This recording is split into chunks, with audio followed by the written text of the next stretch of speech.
Sebelumnya, saudara, puluhan anggota Ultras Garuda berunjuk rasa di kantor PSSI. Mereka hadir dengan atribut hitam, membawa poster, hingga menyalakan flare sebagai simbol protes.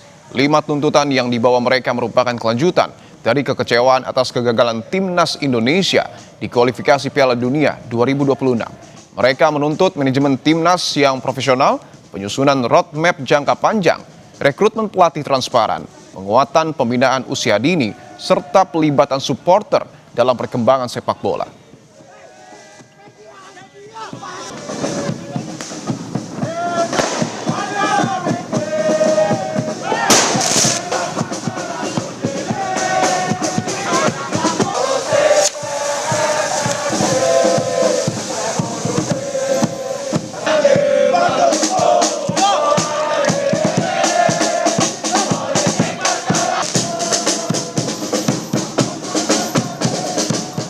Ultras Garuda berunjuk rasa menuntut adanya perubahan total di tubuh PSSI. Bisakah tuntutan itu dipenuhi PSSI? Kami akan membahasnya bersama analis sepak bola Firzi Idris. Mas Firzi, selamat petang.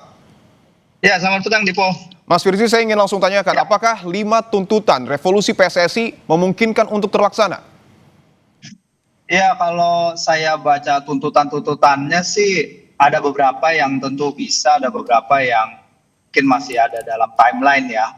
Kayak misalnya beberapa diantaranya kan ada roadmap ya, terutama ya roadmap setelah apa kegagalan di Piala kualifikasi. Sebenarnya saya nggak ingin bilang kegagalan sih di Piala Dunia, di kualifikasi Piala Dunia ini, karena kita udah melaju sangat-sangat jauh dibandingkan dengan apa yang pernah kita raih sebelum-sebelumnya ya sebagai negara merdeka. Tapi saya udah lihat roadmap ke 2034 ya, di mana di roadmap itu kita ingin menuju ke ranking 60 sampai 70 dunia.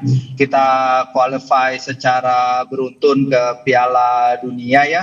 Dan dari apa yang dipertunjukkan memang sejauh ini kita bisa lihat ada strategi grand plan-nya ya untuk menuju ke sana. Tapi memang itu baru rangkaian-rangkaian target-target ya, terpenuhi apa tidak itu kan nanti akan menjadi urusan lain. Yang paling dekat mungkin misalnya di Piala Asia 2027 dalam roadmap itu kita menargetkan posisi quarter final ya, dan tahun depan kita menargetkan at least rank 110, kemudian menembus rank 90. Dan kalau tuntutan yang lain menurut saya dengan menunjuk pelatih yang tepat itu adalah suatu hal yang wajar ya, maksudnya setelah dibakol apa yang terjadi dengan penunjukan Patrick Kluivert kemarin, timeline penunjukan pelatihnya menurut saya sekarang memang waktunya PSSI lebih memakai waktu yang ada untuk menunjuk pelatih yang tepat dengan karakter dan identitas tim ini. Dan di roadmap itu udah ada identitas permainan yang diinginkan, identitas komitmen bermain seperti apa, pemain tipe apa yang seperti diinginkan, dan cara bermain seperti apa yang diperlukan bagi skuad Garuda ke depan. Nah, jadi ya seharusnya sih semua yang di layout dan diminta itu bisa dilaksanakan at least dalam short dan medium term ya, Mas Dipo. Oke, saya ingin membahas terkait dengan proses rekrutmen pelatih yang transparan yang kemudian juga menjadi tuntutan dari Ultras kita. Apakah artinya ketika PSSI menunjuk Patrick Kluivert sebelumnya menjadi ketua ataupun menjadi pelatih Timnas Indonesia, ini tidak dilakukan secara transparan?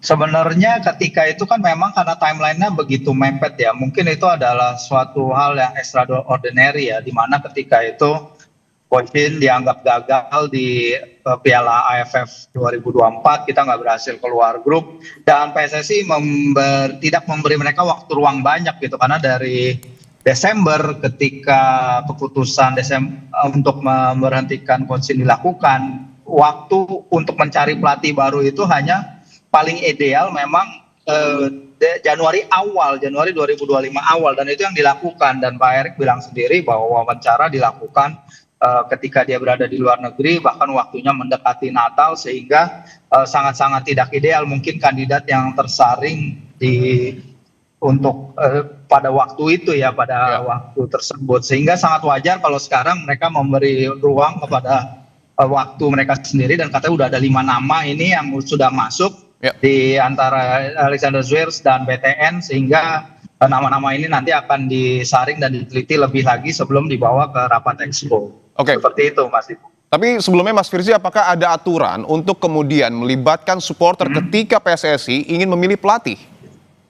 Oh, tentu tidak ya. Oke. Tentu tidak, tapi sebenarnya kalau Vox Populi itu kan sebenarnya turut menentukan ya, dan kita kan tahu sejak awal bagaimana reaksi terhadap pemberhentian Coach Shin seperti apa dan penunjukan Patrick Kluivert seperti apa. Banyak yang udah melihat ada banyak red flag nih ke Patrick Kluivert. Cuman mungkin ketika itu dia adalah pilihan terbaik di antara yang tersedia dengan waktu yang mepet itu tadi.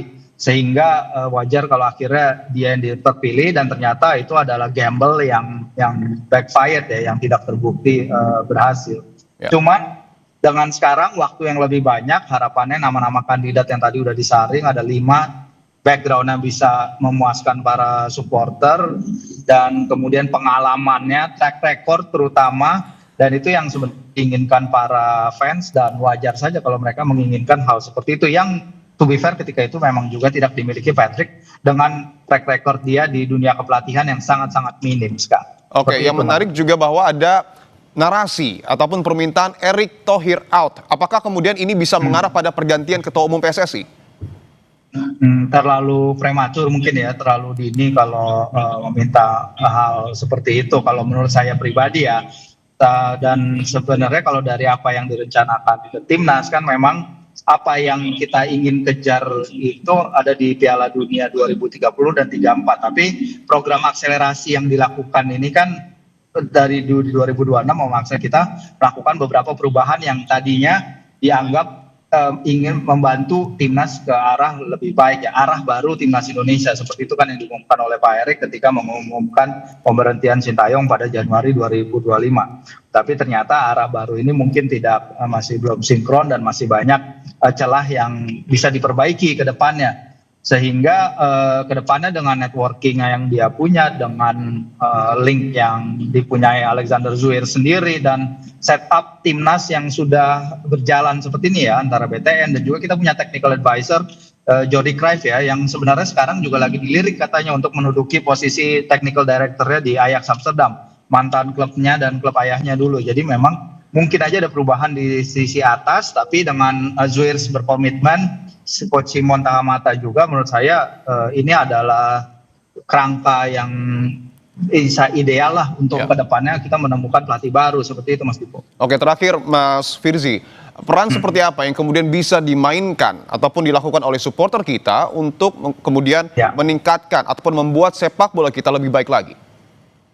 Ya, peran yang dimainkan tentu, ini kan saya juga lagi menuju Stadion Pakansari ya untuk melihat timnas U22 bermain nanti ya. Yang pasti kita tetap memberikan dukungan kepada para pemain kita, tidak memberikan pressure juga berlebih kepada mereka, karena apapun yang terjadi pun ini di level di atas ya. Ini apapun yang terjadi di lapangan kita tetap harus mendukung skuad Garuda, dan semoga sambutannya nanti di Stadion Pakansari juga ramah terhadap para pemain dan mendukung, karena kesempatan mempertahankan medali emas SEA Games masih sangat besar, dan itu untuk suatu hal yang mungkin bisa menghibur lara bagi para supporter kita menjelang akhir tahun ini ya, terutama dan sebagai fondasi untuk menginjak tahun baru 2026 dengan lebih optimis lagi Mas Dipo. Oke, tentu kita doakan yang terbaik untuk timnas sepak bola kita. Terima kasih analis sepak bola Firzi Idris telah bergabung di Kompas Petang.